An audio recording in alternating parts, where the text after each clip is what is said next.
Hi అండి, అందరికీ నమస్కారం. వెల్కమ్ టు మన సంపద. అందరికీ హనుమత్ విజయోత్సవ శుభాకాంక్షలు. అదేంటి హనుమత్ విజయోత్సవం అంటున్నానని ఆలోచిస్తున్నారా?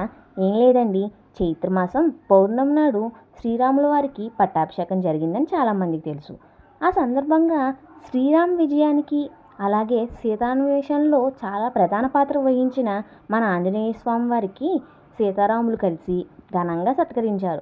అంతేకాకుండా అయోధ్యలో ఉన్న ప్రజలందరూ జై జయధ్వానాలతో ఆంజనేయ స్వామి వారిని ఊరేగించి చాలా ఘనంగా సత్కరించారు. అప్పటి నుంచి హనుమత్ విజయోత్సవం అనేది జరుపుకోవడం జరుగుతుంది. అలాగే ఈరోజే ఒంటిమిట్టలో రథోత్సవం అనేది జరుగుతుంది. హనుమత్ జయంతి అనగా ఆంజనేయ స్వామి వారి పుట్టినరోజు. హనుమత్ విజయోత్సవం అనగా సీతారాముల చేత ఆంజనేయ స్వామి వారికి సత్కారం జరిగిన రోజు. జై శ్రీరామ్, జై హనుమాన్. మన కంటెంట్ కనుక నచ్చినట్టయితే లైక్ చేసి, షేర్ చేసి, సబ్స్క్రైబ్ చేయండి. అలాగే బెల్ ప్రెస్ చేసి ఆల్ సెలెక్ట్ చేయండి. Thank you.